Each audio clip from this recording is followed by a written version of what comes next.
further ado, he's waiting, guys. Awesome. Without further ado, let's welcome to the program Spencer Slade. What's up, Spence? Guys, what's up, man? I appreciate you guys for having me on this interview. I love it. I can't wait. First one, man. Hand-picked first one. It's historic. It's historic, Spence. Man, I like those posters back there. Honored to be on it. You know, I love talking wrestling. Want to get to know you guys and see, and most importantly, just shoot everything. You know, just tell it like it is. One thing I love about wrestling is it gives you the opportunity to express yourself and let everybody know what you're all about. Well, and Spencer, welcome to the program. Let's get into before we get into the wrestling side of everything. Give us a little bit of background of yourself before wrestling. Before wrestling, yeah. So I've always been an athlete my whole life. You know, athletics was always number one. Did well in school. Went to college, played football. Went to Duquesne. That's where I played college ball for a year there. Then I went and played down at Shaw University in Raleigh, North Carolina. I was a D2 All-American. Did well down there. Had the opportunity to try out for the CFL.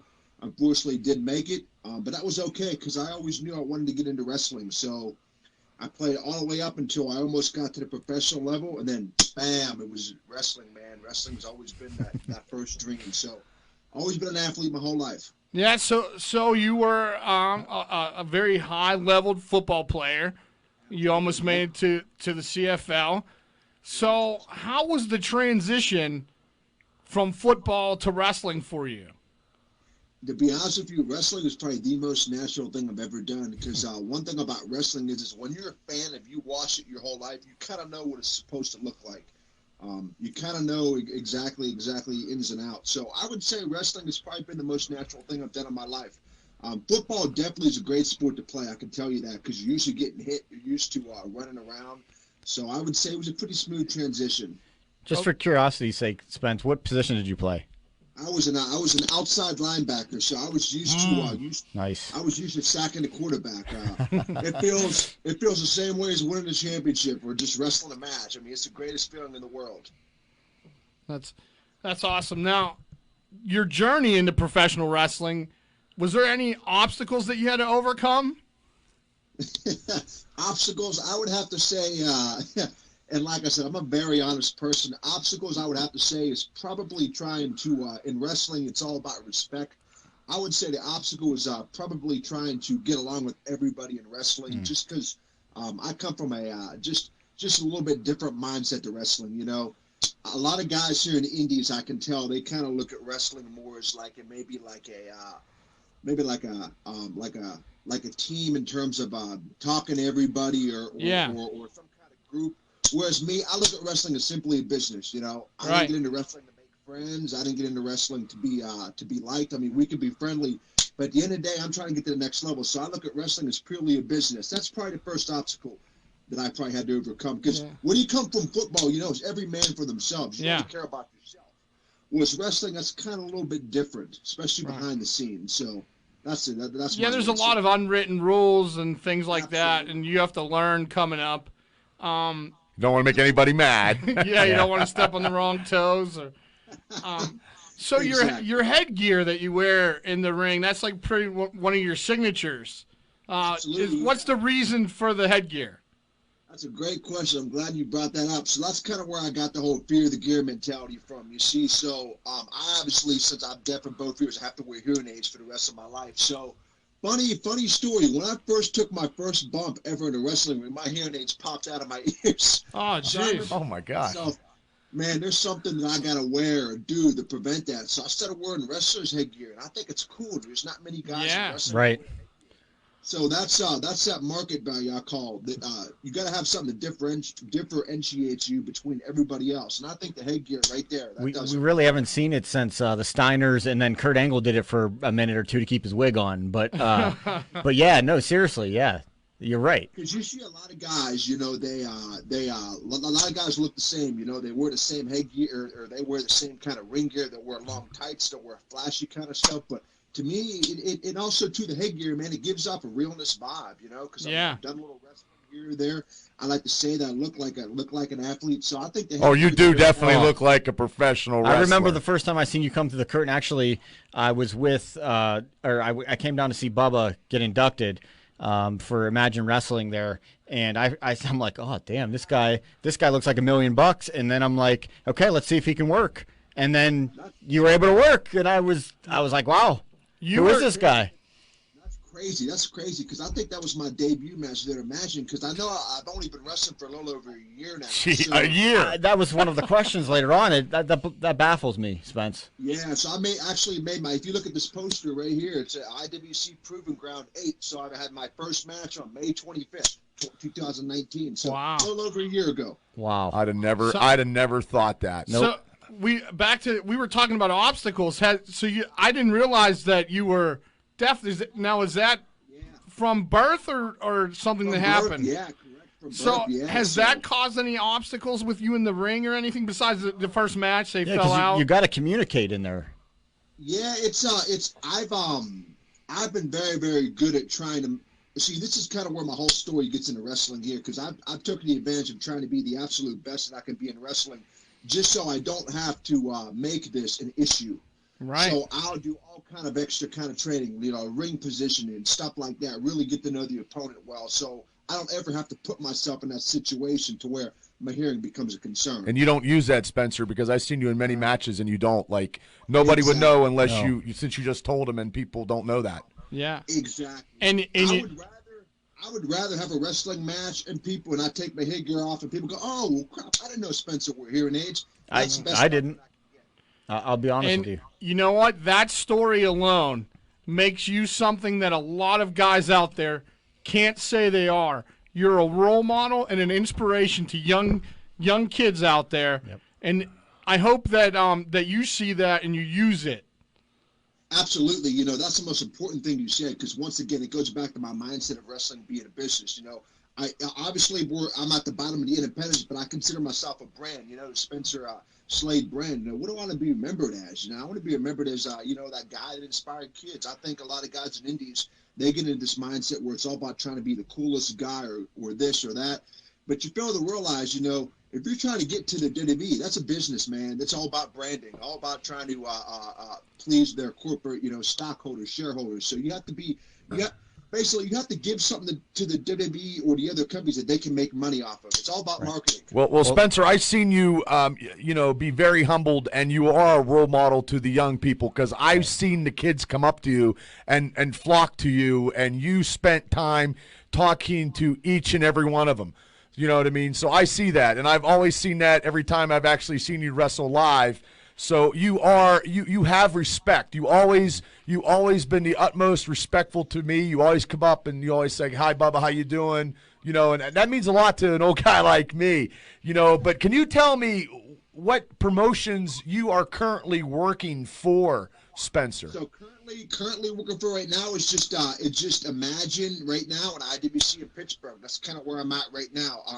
I'm at this part in my career where, even though I've only been in wrestling for a year, I have a future WWE tryout at some point, which we'll probably talk about later.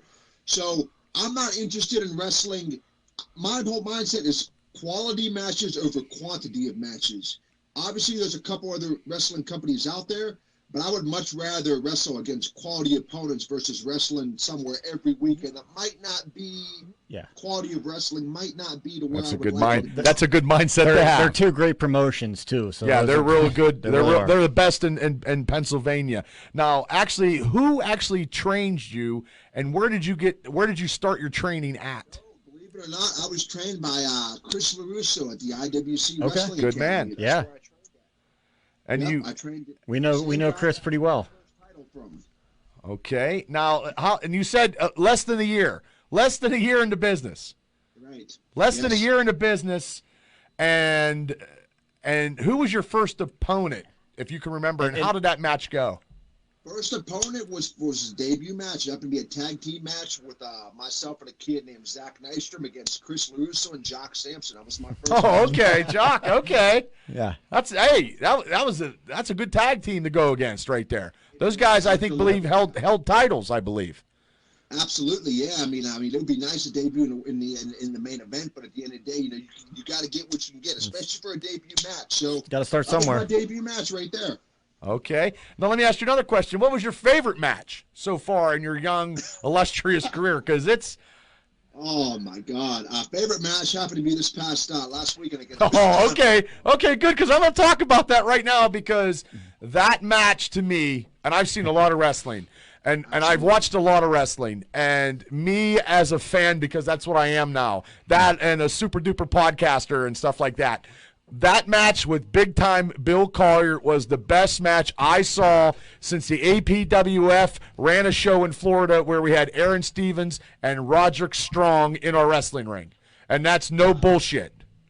And Spence, don't choke me or anything, but I consider Bill Collier a really good friend of mine, and I'm sorry that I missed that match, but I really need to see the third one. So. Absolutely, come on up. We'll be there because I always had high praise for also Bill. Bill, right. If no offense, if I was going to own a company, you, Bill, Sammy Elias, like there'd be people that I would have on my company if I had it, and you are one of them. So is he your favorite person to work with then this far? Absolutely, absolutely. Yeah. I mean, I can't think of a better person. Like a big time Bill Collier. I mean, I cringed when he told me he was 40 years old. I couldn't believe. Yeah, who would have thought? He's a machine. I've worked Bill numerous times. He's given me the best matches all 3 times I think I've worked him. To be honest with you. Man, that's awesome. I'm sure after every match you thought you were better, you were more prepared. Oh, he made me look good.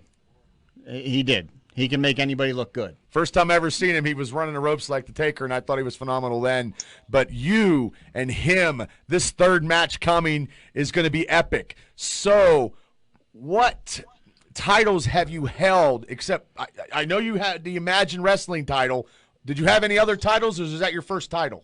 Unfortunately not. No, the Imagine Wrestling Championship was the first championship I won about 6 months after I made my debut. That's still good. That's people been in the business for 20 years don't win a title. It won't be your last. It will not be your last. It will not be your last, brother. It will not. And going back to that match, like I told Bubba, one thing about me is I always go out of my way. It's I liken it to like if you see like a veteran out in public who has a hat on, you always go up and shake his hand and thank him for his service. Same thing with a wrestling vet. You always go up and thank him. You always go up and talk to them because you guys were there before us. It's just that mutual respect.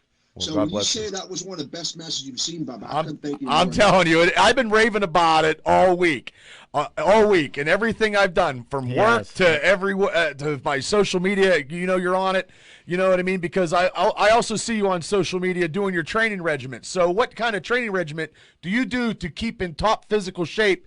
Because brother, you're in shape, man. I seen pictures just real quick. I seen pictures of you probably of like 2010. You were at a WWE event.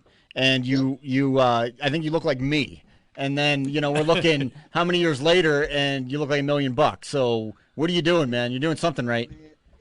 This all goes back to everything that ties up in wrestling. Like I tell people all the time, I dedicate my life to wrestling. I sacrifice everything for wrestling. And I tell people this all the time. I do not have a life outside of this. I don't have any friends. I don't have a social life. I don't have a girlfriend right now. Everything in my life is about getting signed and getting to the next level. Ooh, wow. So I dedicate everything to diet, to training, to watching film, to watching matches on YouTube, the network. I basically do what I think those guys down in NXT are doing right now. So that's my mindset. That is the best mindset to have. So what would be a dream opponent of yours? A dream opponent would be against this man right here. Okay, all right.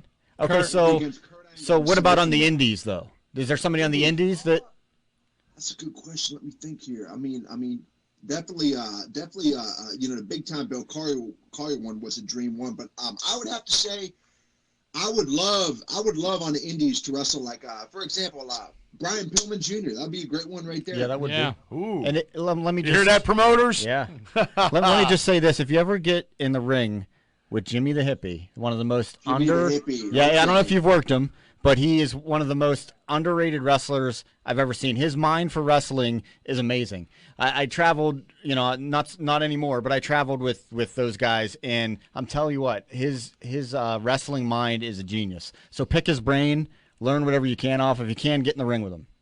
Absolutely. You know what? I talk to Jimmy the Hippie all the time. It's funny because him and Big Burl are always BSing in the locker room before the shows. It's funny, man. They've been through all kind of stuff together. Yes, I was they just have. hearing funny stories. Yep. Here's a funny story. I don't think he's ever told you, but he actually, big time Bill Carly was late to a match, and him and Jimmy were a tag team. And Bill called Jimmy on the phone 5 minutes before they were going to go out, telling him his comeback while he was driving to the ring. Well, Bill's never late for anything. No, so he's that usually surprises early. me. That surprises Must me. have been a train in front of the tracks or something. But that's funny. I could see that. I can completely see that. Oh, my God. So we're all getting our shit in. So I could say, so Todd went, Bubba went, and so I'm gonna ask like little fun questions maybe for you. Okay, so I'm here to talk about anything and everything. okay. So let me ask you this: what was your first wrestling memory as a kid? How old were you? What was that first wrestling moment for you that it stuck and said, "Wow"? It would have been WrestleMania 19, 2003. I think I was 7 or 8 years old. It was Kurt Angle versus Brock Lesnar for the title right now, Seattle. Okay. That was the first match I've ever watched. Wow. And That's from the there, one where Lesnar did the Yep. yeah, the And this is where I'm going to talk about my issues with modern wrestling and Okay. kind of what my view of wrestling is, because I know we all have, it's all chocolate vanilla. We got different views of yes, wrestling. yeah, we do. So when I watched it as a kid, it was two men that looked like athletes that were professional badasses that had a wrestling match. It was believable. Yep. There was no Yes. goofy, silly stuff going on. You believed every single thing that was going on in that match. That's why it stuck to me. Yeah. Okay, I can see Every that. Yes. independent wrestler, if you're listening to the Triple B Double D Heavyweight Podcast, and if you didn't listen to what Spencer Slade said, you got to listen to this because it is the Bible. And that, I truly appreciate I that. agree Yeah. 1,000,000% with you, Absolutely. Spencer. Absolutely. So, next question. Give me your top 5 favorite wrestlers. It would be Kurt Angle #1, Randy Orton #2. I would put That means you're taking Bret Hart. Hey, you're taking Randy this weekend. man, I love Randy Orton, man. That'd be awesome, wouldn't it? Okay, so Kurt Angle, Randy Orton, and what was the last 3? Bret Hart. Bret Hart. Okay. I would put Mr. Perfect. Okay. Wow. Ooh. Good. And Good. then Dolph Ziggler. Really? Dolph Okay. Ziggler. How about that? I'm Wow. on Dolph, too. Just a little thing. Bubba dropped him off at a strip club one time. he invited us to go in, but we had to work. But 2 other colleagues of ours went in with him. I don't know how they got home, but that's just a little something about That's the stories of our lives. you know? We're always missing out, you Yeah. know. That's a good top 5. That's That solid. is good. That's solid. Yes, absolutely. Why I put them as that is just once again, when it comes time to wrestling, I've always liked wrestling as which guys are wrestlers, and those are the kind of guys that I just because to me, and I think I've said it in social media, it goes back to treating wrestling like a business. I look at wrestling as a sport. There's some people out there, fans, indie guys. Like I said, it's all different tastes. They may see wrestling as a choreographed stunt show or a circus show or a little show-off circus actor, silly, goofy stuff like that. Me, I take wrestling seriously. Guys like Harley Race. You know how pissed off those guys would be to see what wrestling has become today? Oh, they bitch slap him in the next week. Exactly. Guys like that dedicated their life to making wrestling look as real and as shoot as possible. That's my mindset. I like that kind of stuff. Okay. Okay. Hold on 1 second, man. It was kind of funny how you mentioned Randy Orton as one of your top guys because when Bubba introduced me to what is the legend of Spencer Slade, I said this guy looks a lot like Randy Orton minus the headgear. And you're actually in a lot better you're a little more ripped up than Randy, but I can tell that he's an influence of yours by your look. Kurt Angle as well. Kurt Angle. And then this is kind of where it goes to my crazy life story with wrestling with my hearing loss. So I idolized. So Kurt Angle was out of WWE by 2006. So by that point on, I was obsessed with Randy Orton. He was my all-time favorite because Kurt Angle had left and went to like TNA and stuff like that. Yeah. With Randy Orton, like I said, when I was a kid, I always got picked on by, because always got bullied because the hearing loss. So because I got picked on as a kid, sports was my escape. Sports is what kind of made me get people to take me seriously. And this is where this story gets real crazy. Do you guys remember when Randy Orton was his real 2009 when he feuded with the McMahon family when he was the biggest heel in wrestling? Yep. Well, that kind of mindset of like, I don't care what people think of me, just being a heel. I kind of took that in sports and had that no pity mindset of I don't care who you are.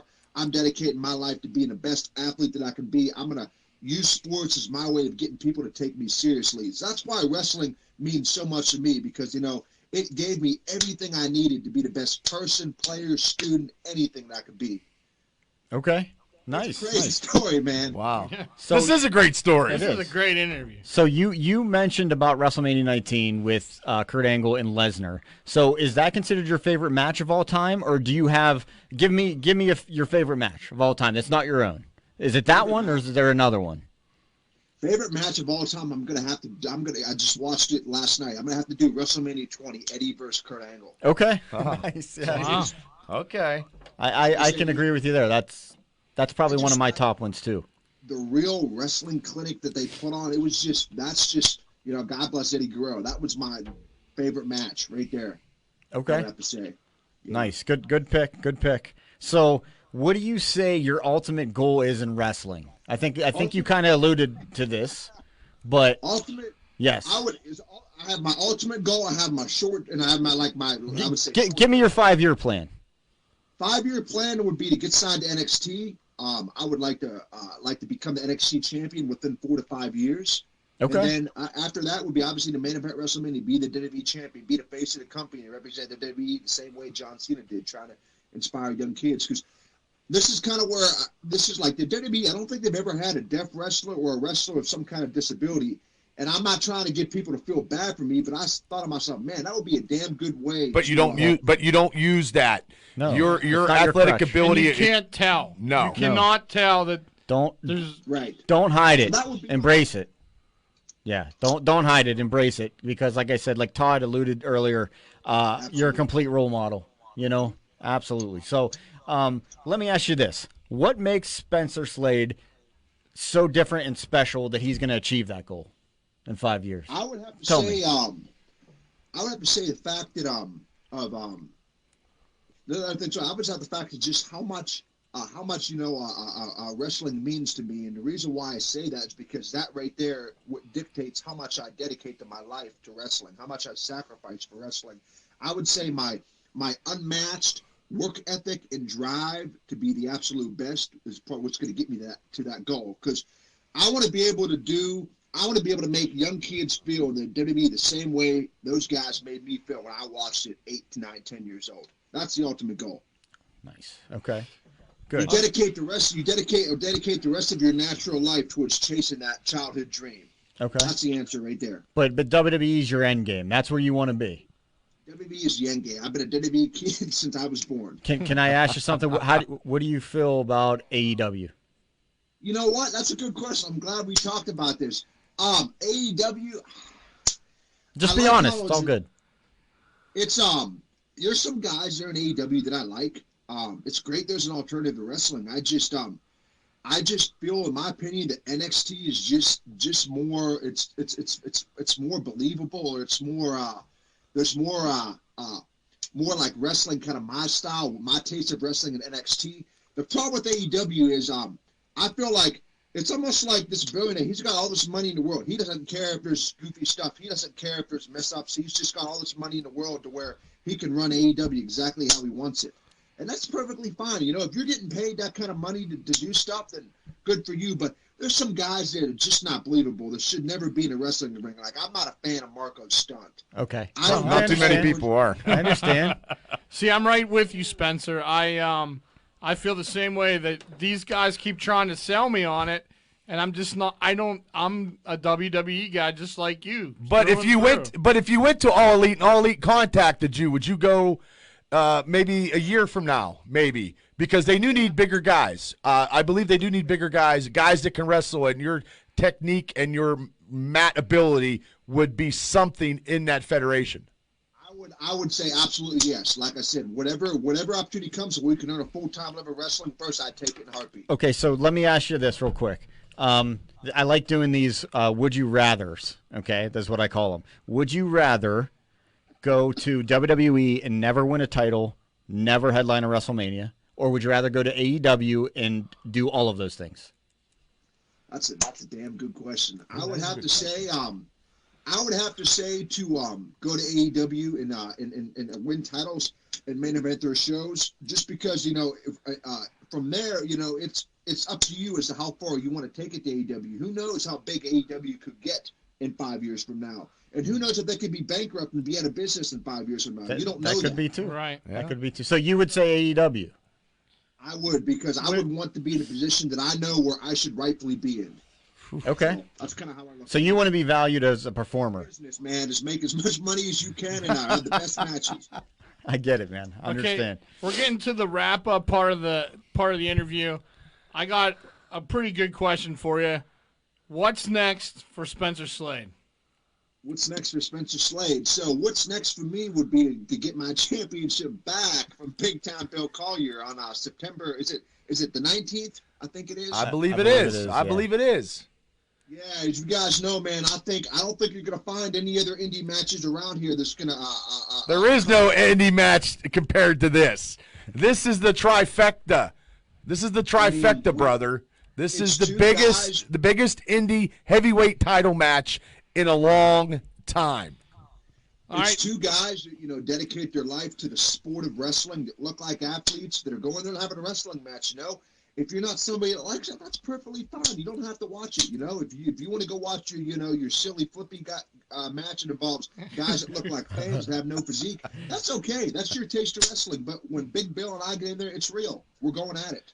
Okay. So do you have any words for, say, Mr. Collier's listening? Do you have any words for him right now? First of all, I have to say, Big Bill, I respect the hell out of you, man. Everything you've ever done in wrestling, I just want you to know it doesn't go unnoticed. As much as I respect you as a competitor, I just know that that's not going to stop me from taking that title from you on Saturday, September 19th. Ooh. I want to say before we wrap this up, your dad always comes up to me, and you and your dad listen to our show, and we here at the Triple B Double D Heavyweight Podcast truly love you guys for listening to the show. I truly love your mat work, and that's why when you wanted to come on the show, making this historic first segment ever, off the charts. I believe you're going to be very successful in this business due to your good mentality. You're humble, and you're actually very, very respectful, and you take the spoon and eat the cereal of wrestling knowledge. And I love that, and that's what I love about you, Spence. You only a little over a year, but you're doing so much, and I seen the little kids flock to you like a messiah. And I just want to say thanks for coming on the show. Absolutely. And sky's the limit, man. Best of luck to you in your career. Sky's the limit. So a couple more things before we let you go. How can people find you? Social media or YouTube or whatever? Absolutely. You can find me on Facebook at Spencer Chisholm. You can find me on Twitter at Slade Wrestler, and you can find me on Instagram at Slade Wrestling. And I try to post something at least once or twice a week. I'm big on motivational quotes or stuff like that. I don't believe in posting stuff to try to promote, try to brag about yourself. I'm a big believer in posting something with a quote that could help somebody's day, because you don't know. There's somebody on Instagram that could be going through a bad day, and they read some quote, and they're like, "Oh, you know what? That's all I need to think to get my day better." That's kind of how I look at it. Spencer, you're a breath of fresh air, brother. September 19th, the rematch for the Imagine Heavyweight title. And if people don't get tickets, I'll tell you what, people, if you're not a true wrestling fan to see this main event, I guarantee you can hang out with me, because I guarantee it, I will be there.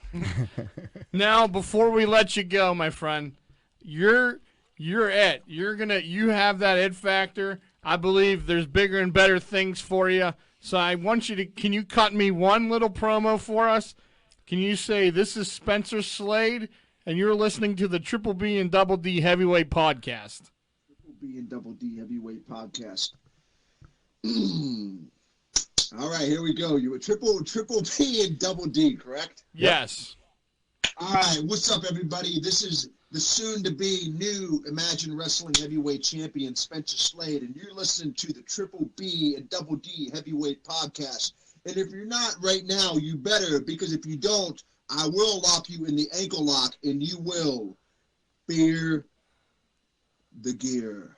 That was great. That was awesome, Good stuff, brother. man. Thank you. Spencer Slade, everybody, thank you so much Thank you, for Spencer. taking time out of your Hey. day to join us. And when you're main event in WrestleMania, don't forget about us little people. We'll put you on a podcast, okay? That's one thing about me is I never ever forget the people that have supported me. So that's my whole goal is when I make it big is to be able to fly people down to shows or support them any way that I can because I'm big on loyalty. Awesome, man. Thank you, brother. Thank Keep doing you. what you're doing. Good luck. Guys, Good luck the 19th. All right, do. brother. Spencer. Hey, thank you, everybody. Thank you, Spence. Thank you. Spencer Slade, everybody. Wow. How awesome was That that? was awesome. That was a great. That was better than I ever expected that. To Well, go. the Triple B trifecta here. Yeah, like Triple that. threat. That. The questions were great. He is great. He is that He's real. classy guy. He Classy has guy. so much respect for the business.